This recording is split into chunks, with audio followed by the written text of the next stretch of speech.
Kepler Telescope found planets better than Earth. Born in southwest Germany in 1571, astronomer Johannes Kepler's contributions to science have earned him icon status. He's been referred to as the first astrophysicist and the last scientific astrologer, coined the term satellite, and provided accurate knowledge of the motion of the planets. For his efforts, NASA named a planet-finding telescope after him.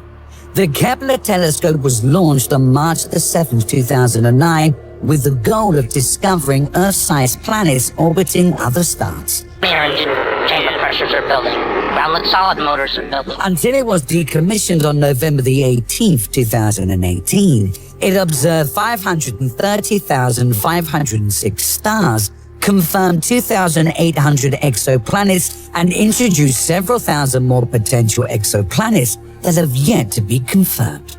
To date, researchers have identified several hundred planets in the habitable zone of their star based on the Kepler data.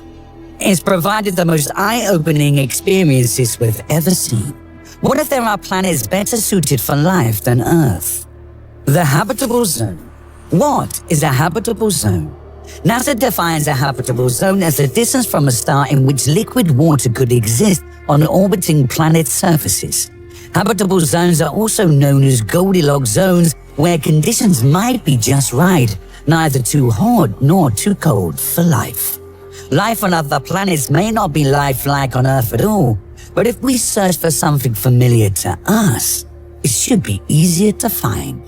Searching for habitable zones where planetary surface temperatures could allow the cooling of water makes sense.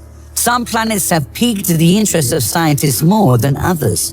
Let's discuss some of those planets and why they're of particular interest to scientists. K2-18b.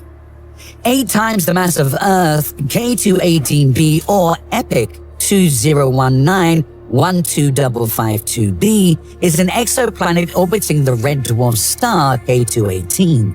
A red dwarf star is the most common star in the Milky Way galaxy, though they're hard to observe because of their low luminosity. Discovered in 2015, K2-18b is in the Leo constellation and is classified as a super-Earth or mini-Neptune. It has a 33-day habitable orbit within its star's habitable zone. It was the 18th planet discovered during the K2 mission and is 124 light years from Earth. That means it would take 2 million years to reach it. Because it's the first discovered exoplanet with a significant amount of water vapor in its atmosphere, scientists are fascinated by it. The discovery of water in the atmosphere of K2-18b doesn't mean the planet can support life or is even habitable. But finding water in a habitable zone exoplanet helps understand how planets are formed. Because its star is so active, K2-18b may be exposed to much more radiation than Earth. However, computer models show that a range of conditions are possible in the planet's interior. According to the models, the maximum amount of hydrogen in the atmosphere is only 6% of its mass. Other models showed it to be even less. The minimum amount of hydrogen is about 1/1,000,000th by mass, similar to that of Earth. Under those conditions, the atmosphere will be more like that of a super-Earth rather than a mini-Neptune. Many of the models allow for a world with a true ocean, not just a layer of water under extreme pressure and temperature. That suggests the temperature and pressure would actually be similar to those in Earth's oceans. The levels of methane and ammonia in the atmosphere were less than expected. A possible cause of this could be related to biological activity. If these models are proven to be accurate, it would greatly increase the number of potentially habitable planets, since worlds of its size are rather common. Kepler 186f. The discovery of Kepler 186f was a huge step in finding other planets like Earth. The first Earth-sized planet discovered by the Kepler telescope, it orbits its star once every 130 days and receives 1/3 the energy from its sun as the Earth does, as it's located near the outer edge of the habitable zone. This means the brightness of its sun at high noon is only as bright as our sun appears to us about an hour before sunset. Located 500 light-years from Earth, Kepler 186f could be suitable for life. However, the fact that it is on the outer edge of the habitable zone may mean it's too cold for liquid water to form. It's too far away for us to tell if it has an atmosphere or not, but if it does, and is similar to Earth's, it would trap some heat via the greenhouse effect, potentially making the planet warm enough. Because it needs to be close to its red dwarf star to fall within the habitable zone, life on the surface could be extremely vulnerable to harmful radiation from solar flares. If it's tidally locked, meaning the same side of it always faces its sun, one side of the planet would always be frozen and the other side would be too hot for life, as there will be no day-night cycle. If all conditions on Kepler 186f were right for life, that doesn't mean life would evolve, as it took billions of years for life to evolve on Earth. However, red dwarf stars age more slowly than stars like our Sun, so the star's extended lifespan could provide billions of extra years for life to potentially evolve. Kepler 1649c. Like Kepler 186f, Kepler 1649c is an Earth-sized exoplanet orbiting within its star's habitable zone. It's been described as the most similar planet to Earth by the SETI Institute. It's the outermost discovered planet by the Kepler Telescope and is located in the Cygnus constellation 300 light-years from Earth and orbits its star every 19.5 days. NASA has identified it as a rocky planet, and based on the proximity to its star, it may be tidally locked, as is thought Kepler 186f may be. It receives 75% of the radiation from its star as Earth does from its sun, but little is known about its atmosphere, raising the question of whether it can sustain liquid water on its surface. As of now, scientists are unclear as to the composition of its atmosphere. However, if information about the atmosphere can be gathered, it's possible that its surface temperature may be similar enough to the temperature of Earth that liquid water may be present. KOI 5AB. A triple star system is one in which physical stars orbit the center of mass of the system. In 2009, the Kepler telescope provided evidence for the existence of one of these systems in the Cygnus constellation. In 2021, it was confirmed. KOI 5AB was the second new planet candidate to be found by the mission in 2009, but it was soon forgotten as the number of discovered planets grew into the thousands. In 2014, researchers weren't sure if the KOI 5 system actually hosted a planet or if they were seeing an enormous signal from one of the two other stars. In 2018, NASA's TESS Transiting Exoplanet Survey satellite observed a portion of Kepler's view of the KOI 5 system. TESS identified KOI 5AB as a candidate planet and, like Kepler, found that the planet orbited its star about every 5 days.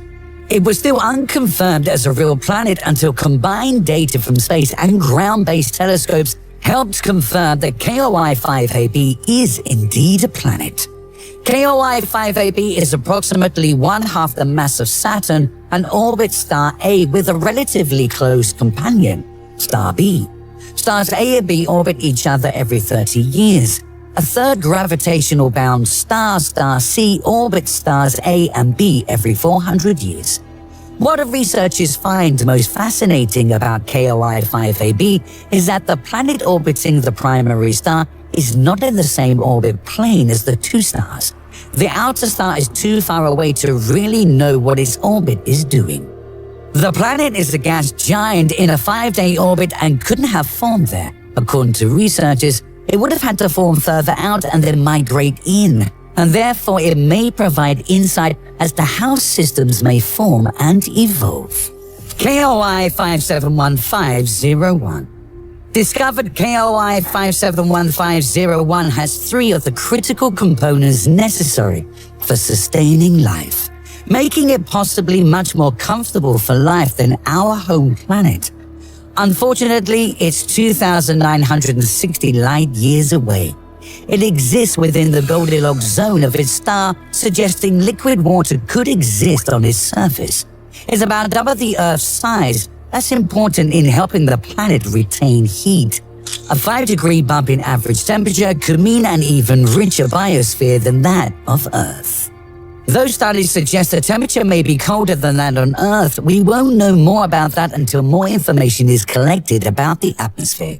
It's believed to be about 5.5 billion years old, 1 billion years older than our solar system, so we can assume more than enough time has elapsed for life to evolve.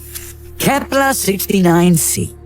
Discovered by the Kepler Telescope on April 18, 2013, Kepler 69c, also known as KOI 172.02, is a super-Earth extrasolar planet located 2,430 light-years from Earth.